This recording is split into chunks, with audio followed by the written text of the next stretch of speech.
அனைவருக்கும் வணக்கம். வாசிப்பவர் ஸ்ரீமதி செல்லம்மாள். திரு பாலோ கொயலோ அவர்கள் எழுதிய ரசவாதி நூலை தொடர்ந்து கொண்டிருக்கின்றோம். உங்கள் கனவுகளை பின்தொடர்ந்து செல்வதை பற்றிய ஒரு கற்பனை கதை. தமிழில் மொழிபெயர்ப்பு நாகலட்சுமி சண்முகம் அவர்கள்.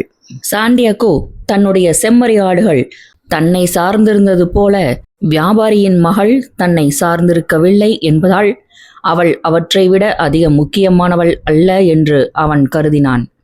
தன்னை அவள் ஞாபகம் வைத்திருப்பாளா என்று கூட அவன் சந்தேகித்தான். தான் அவளை எந்த நாளில் சந்திக்கிறோம் என்பது அவளுக்கு எந்த வித்தியாசத்தையும் ஏற்படுத்தாது. ஏனெனில் அவளுக்கு எல்லா நாட்களும் ஒன்றுதான் என்று அவன் உறுதியாக நம்பினான்.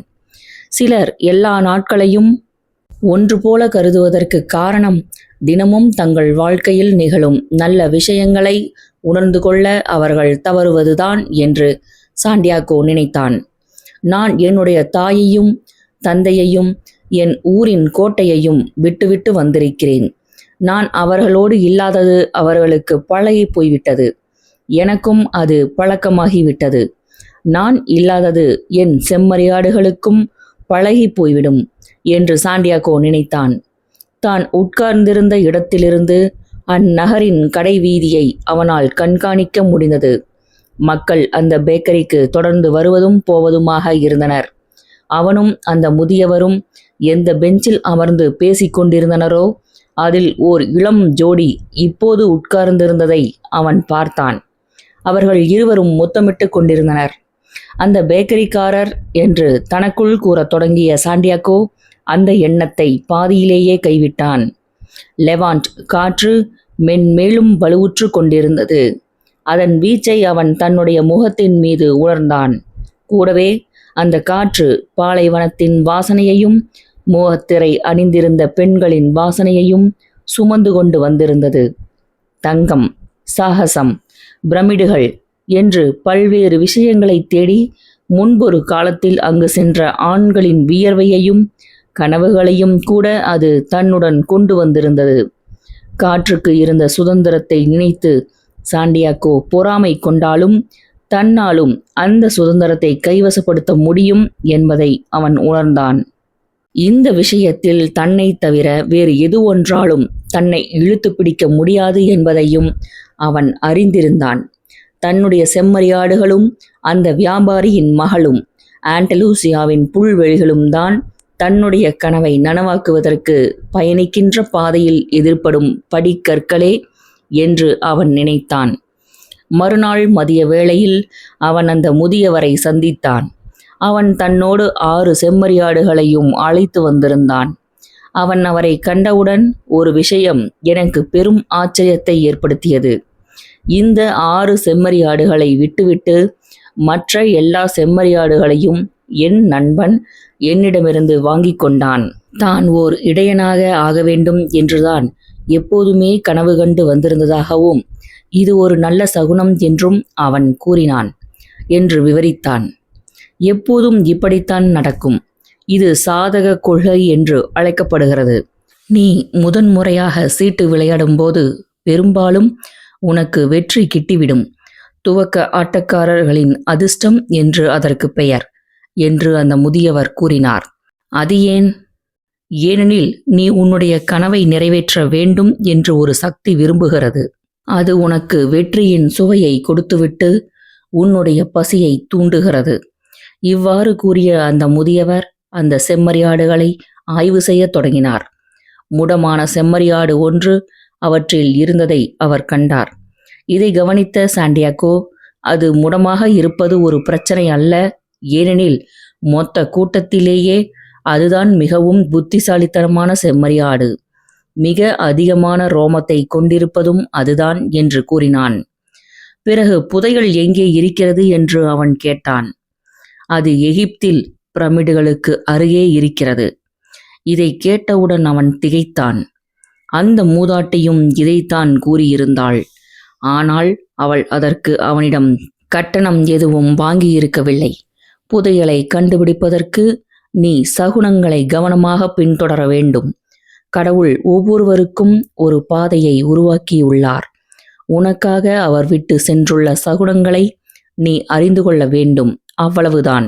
சாண்டியாகோ இதற்கு பதிலளிப்பதற்கு முன்பாக வண்ணத்து பூச்சி ஒன்று அங்கு தோன்றி அவனுக்கும் அந்த முதியவருக்கும் இடையே சிறகடித்து சுற்றித் திரிந்தது. தன்னுடைய தாத்தா முன்பொரு முறை தன்னிடம் கூறிய ஒரு விஷயம் சாண்டியாகோவின் நினைவுக்கு வந்தது. வெட்டு கிளிகள், பல்லிகள், 4 இலைகளை கொண்ட குளோவர் தாவரம் ஆகியவற்றைப் போல வண்ணத்து பூச்சிகள் ஒரு நல்ல சகுனம் என்று அவர் கூறியிருந்தார். அவனுடைய மனதில் ஓடிக்கொண்டிருந்த எண்ணங்களை அறிந்து கொண்ட அந்த முதியவர், உன் நினைப்பு முற்றிலும் சரி. உன் தாத்தா உனக்கு சொல்லிக் கொடுத்திருப்பது போல இவை நல்ல சகுனங்கள்தாம் என்று கூறினார். பிறகு அவர் தன்னுடைய மேல் அங்கியை விளக்கி தன் மார்பை அவனுக்கு காட்டினார். அங்கு அவன் கண்ட காட்சி அவனுக்கு திகைப்பூட்டியது.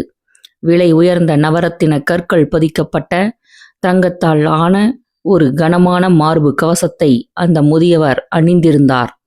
முந்தைய நாள்தான் அவரை சந்தித்த போது அவருடைய மார்பிலிருந்து வெளிப்பட்ட ஒளி அவனுடைய நினைவிற்கு வந்தது. அவர் உண்மையிலேயே ஓர் அரசர்தான். திருடர்களிடம் மாட்டிக்கொள்வதை தவிர்ப்பதற்காக அவர் இப்படி மாறுவேடம் அணிந்திருக்க வேண்டும் என்று அவன் நினைத்தான். அவர் தன்னுடைய மார்பு கவசத்திலிருந்து ஒரு வெள்ளை கல்லையும் ஒரு கருப்பு கல்லையும் பிடுங்கி அவனிடம் நீட்டி இவ்வாறு கூறினார், இவற்றை எடுத்துக்கொள். இவை உரிம் என்றும் தும்மிம் என்றும் அழைக்கப்படுகின்றன. கருப்புக்கள் ஆமாம் என்பதையும் வெள்ளைக்கல் இல்லை என்பதையும் குறிக்கின்றன. சகுனங்களை உன்னால் சரியாக புரிந்து கொள்ள முடியாத நேரங்களில் நீ அவற்றை புரிந்து கொள்வதற்கு இந்த கற்கள் உனக்கு உதவும். ஆனால் கேள்விகளை நீ எப்போதும் பாரபட்சமற்ற முறையில் கேட்க வேண்டும். அதே சமயம் உன்னால் இயன்றவரை நீ உன்னுடைய சொந்த தீர்மானங்களை எடு. நீ தேடும் புதையல் பிரமிடுகளில் இருக்கிறது. இது ஏற்கனவே உனக்கு தெரியும். ஆனால் நீ உன்னுடைய சொந்த தீர்மானத்தை மேற்கொள்ள நான் உதவியுள்ளதால்தான் அதற்கான கட்டணமாக நான் உன்னிடம் 6 செம்மறியாடுகளை வலுக்கட்டாயமாக வாங்கியுள்ளேன். அவர் கொடுத்த கற்களை சாண்டியாகோ தன்னுடைய பைக்குள் போட்டுக்கொண்டான். இந்த கணத்திலிருந்து தான் சொந்தமாக தீர்மானங்களை மேற்கொள்ள இருந்ததாக அவன் உறுதி பூண்டான். சகுனங்களின் மொழியை மறந்துவிடாதே. எல்லாவற்றையும் விட முக்கியமாக உன் கனவு முழுமையாக நிறைவேறும் வரை அதை பின்தொடர்ந்து செல்ல தவறிவிடாதே என்று அந்த முதியவர் அறிவுறுத்தினார். அவர் மேலும் தொடர்ந்தார், நான் இங்கிருந்து போவதற்கு முன்பாக நான் உனக்கு ஒரு சிறிய கதையை கூற விரும்புகிறேன். உலகிலேயே மிகவும் அறிவார்ந்த ஞானி ஒருவரிடமிருந்து மகிழ்ச்சிக்கான இரகசியத்தை பற்றி தெரிந்து கொண்டு வரும்படி ஒரு வியாபாரி தன்னுடைய மகனை அனுப்பி வைத்தார். அவன் 40 நாட்கள் ஒரு பாலைவனத்தின் ஊடாக சுற்றித் திரிந்துவிட்டு இறுதியில் ஓர் அழகான கோட்டையை வந்தடைந்தான். அது ஓர் உயரமான மலையின் மீது இருந்தது. அங்குதான் அந்த ஞானி வாழ்ந்து வந்தார். ஒரு துறவியை எதிர்பார்த்து வந்திருந்த நம்முடைய கதாநாயகன் அந்த கோட்டையின் முக்கிய அறைக்குள் நுழைந்தபோது அங்கு பல மும்முரமான நடவடிக்கைகள் நிகழ்ந்து கொண்டிருந்ததை கண்டான். வணிகர்கள் அங்கு வருவதும் போவதுமாக இருந்தனர். மூலைகளில் நின்று கொண்டு பலர் உரையாடி கொண்டிருந்தனர். சிறிய இசைக்குழு ஒன்று மென்மையான இசையை இசைத்து கொண்டிருந்தது. அந்த பகுதிக்கே உரித்தான பிரபலமான உணவு பதார்த்தங்கள் அங்கு ஒரு மேசையின் மீது வைக்கப்பட்டு ஒரு துணியால் போர்த்தப்பட்டிருந்தன. அந்த இளைஞன் தேடி வந்திருந்த ஞானி அங்கிருந்த ஒவ்வொருவருடனும் உரையாடினார். அவர் அவனிடம் வருவதற்கு அவன் 2 மணி நேரம் காத்திருக்க வேண்டியது ஆயிற்று. தான் அங்கு வந்திருந்ததற்கான காரணத்தை அவன் அவரிடம் கூறியபோது அவர் உன்னிப்பாக காது கொடுத்து கேட்டார். ஆனால் மகிழ்ச்சிக்கான இரகசியத்தை விளக்க போதுமான நேரம் தனக்கு இல்லை என்று அவனிடம் கூறிய அவர் அந்த அரண்மனையை சுற்றி பார்த்துவிட்டு 2 மணி நேரத்தில் திரும்பி வரும்படி அவனுக்கு பரிந்துரைத்தார். இதற்கிடையே நீ ஒரு காரியத்தை செய்ய வேண்டும் என்று நான் விரும்புகிறேன் என்று கூறிய அந்த ஞானி அவனிடம் ஒரு தேக்கரண்டியை கொடுத்தார். அதில் 2 சொட்டுகள் எண்ணெய் இருந்தது. நீ இந்த இடத்தை சுற்றி பார்க்க செல்லும்போது இந்த தேக்கரண்டியை உன்னோடு எடுத்துச் செல். ஆனால் இதில் உள்ள எண்ணெய் கீழே சிந்திவிடாமல் பார்த்துக்கொள் என்று அவர் கூறினார். அந்த இளைஞன் அந்த அரண்மனையின் பல படிக்கட்டுகள் வழியாக ஏறி இறங்கி அந்த அரண்மனையின் பல பகுதிகளுக்கு சென்றான். அதே நேரத்தில் அவனுடைய பார்வை அந்த தேக்கரண்டியின் மீது நிலைத்திருந்தது. 2 மணி நேரத்திற்கு பிறகு அந்த ஞானி இருந்த அறைக்கு அவன் வந்து சேர்ந்தான். அப்போது அவர் அவனிடம், இந்த அரண்மனையின் விருந்தோம்பல் அறையில் தொங்கிக் கொண்டிருக்கின்ற அழகான பாரசீக திரை சீலைகளை நீ பார்த்தாயா? எங்களுடைய தோட்டக்கலை நிபுணர் 10 ஆண்டுகளாக கஷ்டப்பட்டு உருவாக்கிய அந்த தோட்டத்தை நீ பார்த்தாயா? என்னுடைய நூலகத்தில் அடுக்கி வைக்கப்பட்டிருக்கின்ற அழகான தோல் காகித சுருள்களை நீ கவனித்தாயா என்று கேட்டார். இதை கேட்டு தர்ம சங்கடத்தில் நெளிந்த அந்த இளைஞன் தான் எதையுமே பார்க்கவில்லை என்று அவரிடம் ஒப்புக்கொண்டான். அவர் தன்னை நம்பி தன்னிடம் ஒப்படைத்திருந்த தேக்கரண்டியில் இருந்த எண்ணெய் கீழே கொட்டிவிடாமல் இருக்கும்படி பார்த்து கொள்வதில் மட்டுமே அவன் கவனம் செலுத்தியிருந்தான். அப்படியென்றால் நீ திரும்பிச் சென்று என்னுடைய உலகத்தின் அற்புதங்களை கவனமாக பார்த்துவிட்டு வா. ஒருவருடைய வீட்டை பற்றி முழுமையாக தெரிந்திருக்காவிட்டால் உன்னால் அவரை நம்ப முடியாது என்று அந்த ஞானி கூறினார். இதை கேட்டு நிம்மதியடைந்த அந்த இளைஞன் எண்ணெய் இருந்த அந்த தேக்கரண்டியை எடுத்துக்கொண்டு அந்த அரண்மனையை ஆய்வு செய்ய புறப்பட்டுச் சென்றான். இம்முறை உட்கூரைகளின் மீதும் சுவர்கள் மீதும் வரையப்பட்டிருந்த ஓவியங்களை அவன் கவனித்தான். வெளியே தோட்டங்களையும் அங்கிருந்த மலர்களின் அழகையும் அவன் கண்டான். அங்கிருந்த எல்லாம் ரசனையுடன் தேர்ந்தெடுக்கப்பட்டிருந்த விதத்தையும் அவன் கவனித்தான். பிறகு அவன் அந்த ஞானியிடம் திரும்பிச் சென்று தான் பார்த்திருந்த எல்லாவற்றையும் விரிவாக விவரித்தான். ஆனால் நான் உன்னை நம்பி ஒப்படைத்த எண்ணெய் துளிகள் எங்கே என்று அவர் கேட்டார். தன் கையில் இருந்த தேக்கரண்டியை பார்த்த அந்த இளைஞன் அதில் எண்ணெய் இல்லாததை கண்டான்.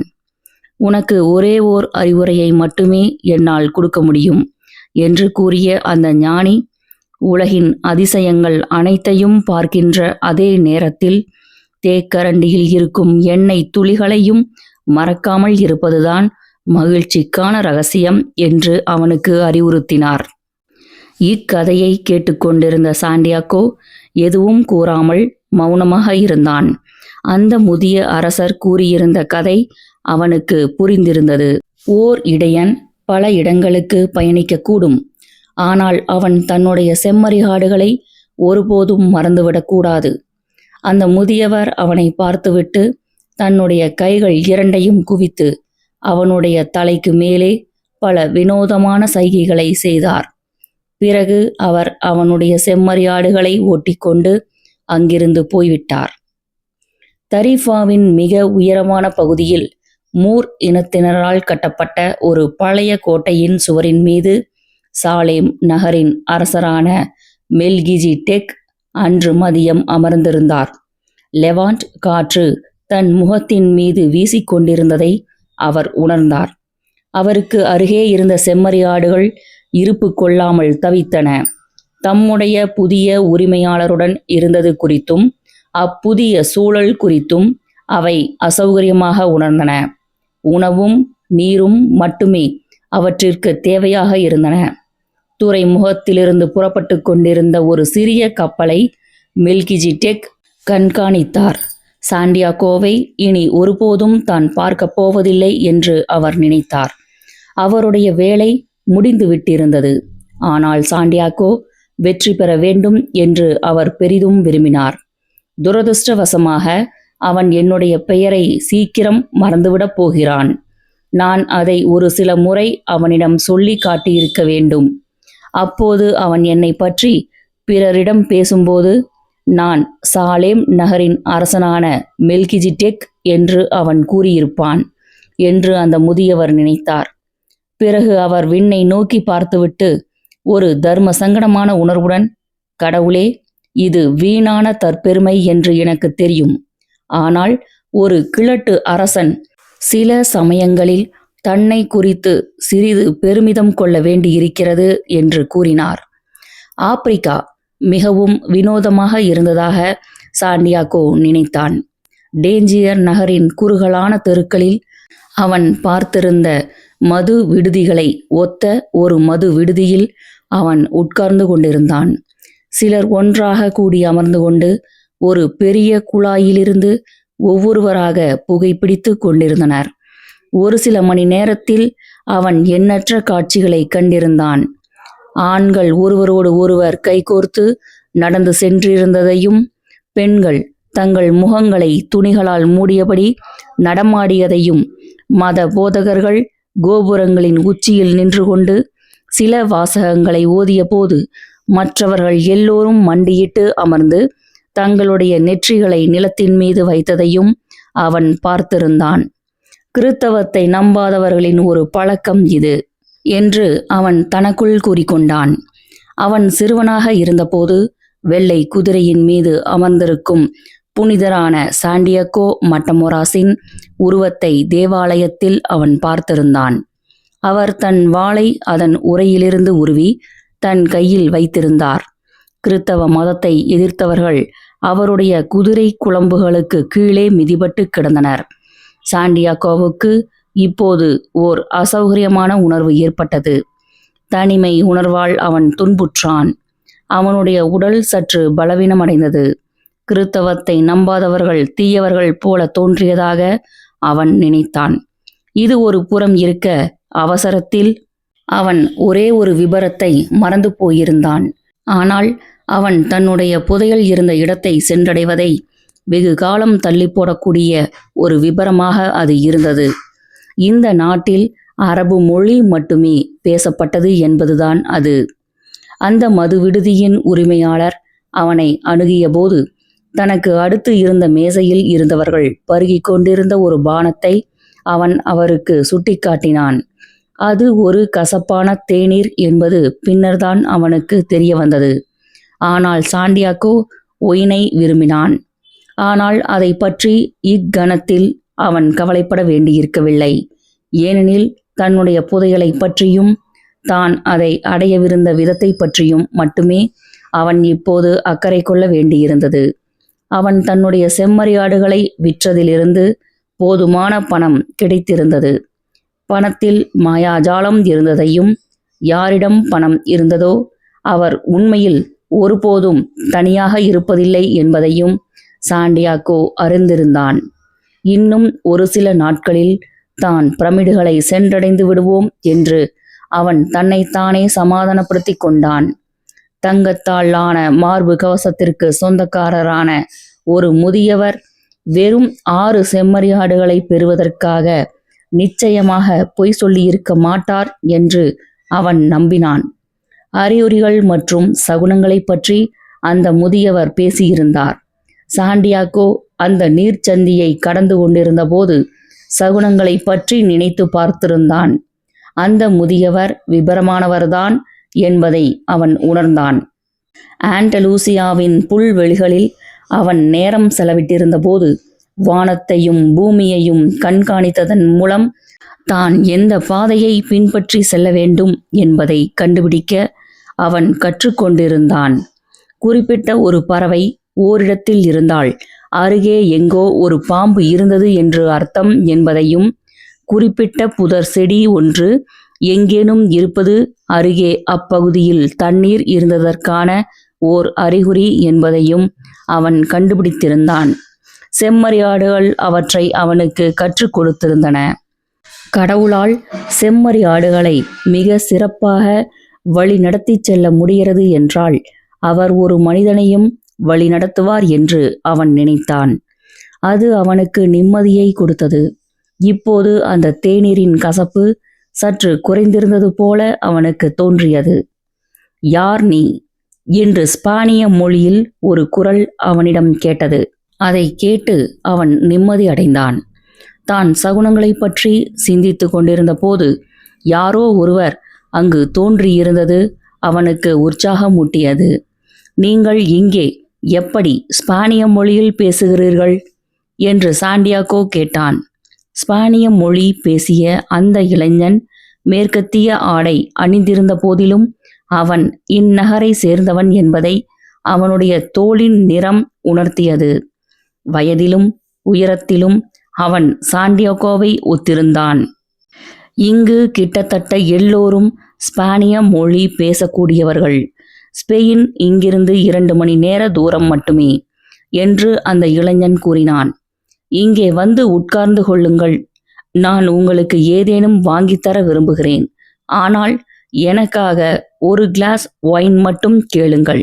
எனக்கு இந்த தேநீர் பிடிக்கவில்லை என்று சாண்டியாகோ கூறினான். இந்நாட்டில் ஒயின் கிடையாது. இங்குள்ள மதம் அதை அனுமதிப்பதில்லை என்று அந்த இளைஞன் கூறினான்.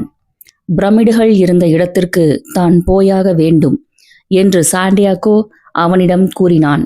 அவன் தன்னுடைய புதையலை பற்றி கூற இருந்த நேரத்தில் திடீரென்று அது குறித்து எதுவும் கூற வேண்டாம் என்று அவன் தீர்மானித்தான். அவன் தன்னுடைய புதையலை பற்றி அந்த இளைஞனிடம் கூறினால் தன்னை பிரமிடுகள் பக்கம் அழைத்து செல்வதற்கான கட்டணமாக அவன் அப்புதையலில் ஒரு பங்கு கேட்பதற்கான சாத்தியம் இருந்ததாக சாண்டியாகோ நினைத்ததுதான் அதற்கு காரணம். தான் இன்னும் கைவசப்படுத்தி இருக்காத ஒன்றை ஒருவன் அடுத்தவருக்கு கொடுப்பது பற்றி அந்த முதியவர் கூறியிருந்தது அவனுடைய நினைவுக்கு வந்தது. உங்களால் முடிந்தால் நீங்கள் என்னை அங்கே அழைத்துச் சென்றால் நன்றாக இருக்கும். இப்பயணத்தில் நீங்கள் என்னுடைய வழிகாட்டியாக செயல்பட்டால் அதற்குரிய கட்டணத்தை நான் உங்களுக்கு கொடுத்து விடுகிறேன் என்று சாண்டியாகோ கூறினான். அங்கு எப்படி போய் சேர்வது என்று உனக்கு ஏதேனும் யோசனை இருக்கிறதா என்று அந்த இளைஞன் கேட்டான். அப்போது அந்த மதுவிடுதியின் உரிமையாளர் தங்களுக்கு அருகே நின்று தங்களுடைய உரையாடலை கவனமாக கேட்டுக்கொண்டிருந்ததை சாண்டியாகோ கவனித்தான். அவர் அங்கு இருந்தது அவனுக்கு ஓர் அசௌகரியமான உணர்வை கொடுத்தது. ஆனால் அவன் இப்போது ஒரு வழிகாட்டியை கண்டுபிடித்திருந்ததால் தனக்கு கிடைத்திருந்த வாய்ப்பை தவறவிட அவன் விரும்பவில்லை. நீ சஹாரா பாலைவனத்தை கடந்தாக வேண்டும். அதற்கு உனக்கு பணம் தேவை. போதுமான பணம் உன்னிடம் இருக்கிறதா என்று எனக்கு தெரிய வேண்டும் என்று அந்த இளைஞன் கூறினான். அது ஒரு வினோதமான கேள்வி என்று சாண்டியாகோ நினைத்தான். ஆனால் நீ உண்மையிலேயே ஒன்றை ஆழமாக விரும்பினால் அதை அடைவதற்கு இந்த ஒட்டுமொத்த பிரபஞ்சமும் எப்போதும் உனக்கு சாதகமாக காய்களை நகர்த்தும் என்று அந்த முதியவர் கூறியிருந்ததை அவன் நம்பினான். எனவே அவன் தன்னுடைய பையிலிருந்து பணத்தை எடுத்து அந்த இளைஞனிடம் காட்டினான். அந்த மதுவிடுதியின் உரிமையாளரும் அருகே வந்து அந்த பணத்தை பார்த்தார். பிறகு அவரும் அந்த இளைஞனும் அரபு மொழியில் ஏதோ பேசிக்கொண்டனர். அதைத் தொடர்ந்து அவர் எரிச்சலடைந்தது போல காணப்பட்டார். அப்போது அந்த இளைஞன் சாண்டியாகோவை பார்த்து, வா, நாம் இங்கிருந்து போய்விடலாம். அவர் நம்மை இங்கிருந்து போக சொல்கிறார் என்று கூறினான். இதை கேட்டு நிம்மதியடைந்த சாண்டியாகோ தன் இருக்கையை விட்டு எழுந்து தான் செலுத்த வேண்டிய தொகையை செலுத்த முன்வந்தபோது அந்த மதுவிடுதியின் உரிமையாளர் அவனை இறுக்கமாக பிடித்துக்கொண்டு கோபமாக ஏதோ பேசத் தொடங்கினார். சாண்டியாகோ வலிமையானவனாக இருந்ததால் அவருக்கு பதிலடி கொடுக்க விரும்பினான். ஆனால் தான் ஓர் அந்நிய நாட்டில் இருந்ததை அவன் உணர்ந்தான். அவனுடைய புதிய நண்பன் அந்த உரிமையாளரை ஓர் ஓரமாக தள்ளிவிட்டுவிட்டு சாண்டியாகோவை தன்னுடன் வெளியே இழுத்துச் சென்றான். அவருக்கு உன்னுடைய பணம் வேண்டும். டேஞ்சியர் நகரம் ஏனைய ஆப்பிரிக்காவை போன்றது அல்ல. இது ஒரு துறைமுகம். ஒவ்வொரு துறைமுகத்திலும் சில திருடர்கள் இருப்பார்கள் என்று அந்த இளைஞன் கூறினான். சாண்டியாகோ தன்னுடைய புதிய நண்பனை நம்பினான். பயங்கரமான ஒரு சூழ்நிலையிலிருந்து அவன் தன்னை காப்பாற்றி இருந்ததாக சாண்டியாகோ நினைத்தான். பிறகு அவன் தன்னுடைய பணத்தை வெளியே எடுத்து எண்ணி அந்த இளைஞனிடம் கொடுத்தான். அப்பணத்தை பெற்றுக்கொண்ட அந்த இளைஞன், நாளைக்கு நாம் பிரமிடுகள் இருக்கும் இடத்திற்கு போய் சேர்ந்து விடலாம். ஆனால் அதற்கு நான் 2 ஒட்டகங்களை வாங்க வேண்டும் என்று கூறினான்.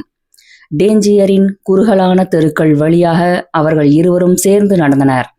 எல்லா இடங்களிலும் விற்பனை பொருட்களுடன் ஏகப்பட்ட கடைகள் இருந்தன. அவர்கள் ஒரு பெரிய கடை வீதியின் மையத்திற்கு வந்தனர். அங்குதான் சந்தை நடைபெற்று கொண்டிருந்தது. அங்கு நூற்றுக்கணக்கான மக்கள் விவாதித்து கொண்டும் விற்பனை செய்து கொண்டும் பொருட்களை வாங்கி கொண்டும் இருந்தனர். குத்து வாட்களுக்கிடையே காய்கறிகள் விற்கப்பட்டு கொண்டிருந்தன. புகையிலைக்கு பக்கத்தில் கம்பளங்கள் காட்சிப்படுத்தப்பட்டிருந்தன. ஆனால் சாண்டியாகோ தன்னுடைய புதிய நண்பனின் மீதிருந்து தன்னுடைய பார்வையை ஒருபோதும் அகற்றவில்லை. ஏனெனில் அவனுடைய பணம் முழுவதும் இப்போது அந்த இளைஞனிடம் இருந்தது. தன்னுடைய பணத்தை தன்னிடம் தந்துவிடும்படி அவனிடம் கேட்க நினைத்த சாண்டியாகோ அது தோழமையற்ற ஒரு நடத்தையாக இருக்கும் என்று நினைத்து அந்த யோசனையை கைவிட்டான். தான் வந்தடைந்திருந்த அந்த வினோதமான நகரத்தின் பழக்க வழக்கங்கள் பற்றி அவனுக்கு எதுவும் தெரியாததும் அதற்கு ஒரு காரணம். அவன் என்னதான் செய்கிறான் என்று நான் கண்காணிக்கப் போகிறேன் என்று சாண்டியாகோ தனக்குத்தானே கூறிக்கொண்டான். தன்னுடைய நண்பனை விட தான் அதிக வலிமையானவன் என்பதை அவன் அறிந்திருந்தான். திடீரென்று இத்தனை குழப்பங்களுக்கு இடையே தான் இதுவரை பார்த்திராத மிக அழகான வாள் ஒன்றை அவன் கண்டான். அதன் உறை வெள்ளியால் செய்யப்பட்டிருந்தது. அதன் கைப்பிடி கருப்பு நிறத்தில் இருந்தது. அதில் விலை உயர்ந்த கற்கள் பதிக்கப்பட்டிருந்தன. தான் எகிப்திலிருந்து திரும்பியவுடன் அந்த வாளை வாங்கப் போவதாக சாண்டியாகோ தனக்குத்தானே வாக்கு கொடுத்து கொண்டான். அந்த வாளின் விலை என்ன என்று அந்த கடையின் உரிமையாளரிடம் கேட்டு சொல்லுங்கள் என்று அவன் தன் நண்பனிடம் கூறினான். அப்போதுதான் அந்த வாளை பார்ப்பதில் ஒரு சில கணங்கள் தன்னுடைய கவனம் சிதறிவிட்டிருந்ததை அவன் உணர்ந்தான். தன்னுடைய இதயத்தை யாரோ கசக்கி பிழிந்தது போன்ற ஒரு உணர்வு அவனுக்கு ஏற்பட்டது. அவன் பின்னால் திரும்பி பார்க்க பயந்தான். ஏனெனில் தான் அங்கே எதை காண்போம் என்பதை அவன் அறிந்திருந்தான். அவன் அந்த அழகான வாளை இன்னும் சிறிது நேரம் பார்த்துவிட்டு இறுதியில் துணிச்சலை வரவழைத்து கொண்டு பின்னால் திரும்பினான். அந்த சந்தை கூடத்தில் அவனை சுற்றிலும் எண்ணற்ற மக்கள் அங்குமிங்கும் போய் வந்து கொண்டிருந்தனர். காட்டு கூச்சல் போட்டுக்கொண்டும் பொருட்களை வாங்கி கொண்டும் இருந்தனர். வினோதமான உணவு பதார்த்தங்களின் வாசனை அவனுடைய மூக்கை துளைத்தது. ஆனால் தன்னுடைய நண்பனை அவனால் எங்கும் காண முடியவில்லை. தன்னுடைய நண்பன் தற்செயலாக தன்னிடமிருந்து பிரிந்து விட்டிருந்ததாக நம்ப அவன் விரும்பினான். தன் நண்பனுக்காக அங்கேயே காத்திருப்பது என்று அவன் தீர்மானித்தான். அவன் அவ்வாறு காத்து கொண்டிருந்த போது ஒரு மத போதகர் அருகே இருந்த ஒரு கோபுரத்தின் உச்சியில் ஏறி தன்னுடைய தொழுகை வாசகங்களை ஓதத் தொடங்கினார். உடனே சந்தை கூடத்தில் இருந்த எல்லோரும் மண்டியிட்டு அமர்ந்து தங்களுடைய நெற்றிகளால் நிலத்தை தொட்டபடி அதே வாசகங்களை கூறினார். பிறகு வேலைக்கார எறும்பு கூட்டங்களைப் போல தாங்கள் நிறுவியிருந்த தற்காலிக கடைகளை அவிழ்த்து கட்டிவிட்டு அவர்கள் அங்கிருந்து புறப்பட்டு சென்றனர். அப்போது சூரியன் மறையத் தொடங்கி இருந்தது. அந்த கடைவீதியை சூழ்ந்திருந்த வெள்ளை நிற வீடுகளுக்கு பின்னால் அது மறையும் வரை சாண்டியாகோ அந்த சூரியனை சிறிது நேரம் பார்த்து கொண்டிருந்தான். சூரியன் உதயமாகி இருந்த நேரத்தில்தான் இன்னொரு கண்டத்தில் தன்னுடைய 60 செம்மறியாடுகளுடன் ஓர் இடையனாக இருந்ததையும் அந்த வியாபாரியின் மகளை பார்க்க ஆவலாக இருந்ததையும் இப்போது அவன் நினைவுபடுத்தி பார்த்தான். அன்றைய தினம் தனக்கு நிகழவிருந்த அனைத்தையும் அவன் அறிந்திருந்தான். ஆனால் இப்போது சூரியன் மறைந்து கொண்டிருந்த நேரத்தில் அவன் வேறொரு நாட்டில் இருந்தான். ஒரு வினோதமான நாட்டில் ஓர் அந்நியனாக அவன் இருந்தான். அவர்களுடைய மொழியும் அவனுக்கு தெரிந்திருக்கவில்லை. அவன் இப்போது ஓர் இடையனும் அல்ல. அவனிடம் எதுவும் இருக்கவில்லை. தன்னுடைய சொந்த நாட்டிற்கு திரும்பிச் சென்று மீண்டும் முதலிலிருந்து வாழ்க்கையை துவக்கலாம் என்றால் அதற்கு கூட அவனிடம் பணம் இல்லை. இவை அனைத்தும் சூரியோதயத்திற்கும் அஸ்தமனத்திற்கும் இடையே நிகழ்ந்திருந்தன. அவன் தன்னை குறித்து வருந்தினான். தன்னுடைய வாழ்க்கை இவ்வளவு வேகமாக இந்த அளவுக்கு மாறியிருந்தது குறித்து அவன் கவலைப்படலானான். தன்னை குறித்து அவமானமாக உணர்ந்த அவனுக்கு அழுகை முட்டிக்கொண்டு வந்தது. தன்னுடைய செம்மறியாடுகளுக்கு முன்னால் கூட அவன் ஒருபோதும் அழுததில்லை. ஆனால் இந்த சந்தைக்கூடம் இப்போது காலியாக இருந்தது. அவன் தன் வீட்டிலிருந்து வெகு தூரத்தில் இருந்தான். எனவே அவன் வாய்விட்டு அழுதான். கடவுள் நியாயமின்றி நடந்து கொண்டதாகவும் தங்களுடைய கனவுகளில் நம்பிக்கை கொண்டவர்களுக்கு அவர் இவ்விதத்தில்தான் கைமாறு செய்தார் என்றும் நினைத்து அவன் அழுதான். என்னுடைய செம்மறியாடுகள் என்னிடம் இருந்தபோது நான் மகிழ்ச்சியாக இருந்தேன். என்னை சுற்றி இருந்தவர்களையும் நான் மகிழ்ச்சிப்படுத்தினேன். மக்கள் என்னை கண்டபோது என்னை வரவேற்றனர். ஆனால் இப்போது நான் வருத்தமாக இருக்கிறேன். தனிமை என்னை வாட்டுகிறது. ஒரே ஒருவன் எனக்கு நம்பிக்கை துரோகம் செய்துவிட்டான் என்பதற்காக இனி நான் யாரையும் நம்பாதவனாக ஆகப் போகிறேன். மக்கள் மீது எனக்கு வெறுப்புதான் ஏற்பட போகிறது. நான் என்னுடைய புதையலை கண்டுபிடித்திருக்காததால் தங்களுடைய புதையல்களை கண்டுபிடித்துள்ளோரை நான் வெறுக்கப் போகிறேன். என்னிடம் இருக்கின்ற கொஞ்ச நஞ்சத்தை நான் பத்திரமாக பாதுகாத்து கொள்ளப் போகிறேன். ஏனெனில் உலகை வெற்றி கொள்ளும் அளவிற்கு நான் அவ்வளவு முக்கியமானவன் அல்ல என்று அவன் நினைத்தான். நூலின் இப்பகுதி இத்துடன் நிறைவடைகிறது. நூலின் அத்தியாயங்களை தொடர்ந்து கேட்க ஸ்ரீமதி செல்லம்மாள் வலையொலி அலைவரிசையை பதிவு செய்யுங்கள். ஸ்ரீமதி செல்லம்மாள் தொடர்வாள். நன்றி, வணக்கம்.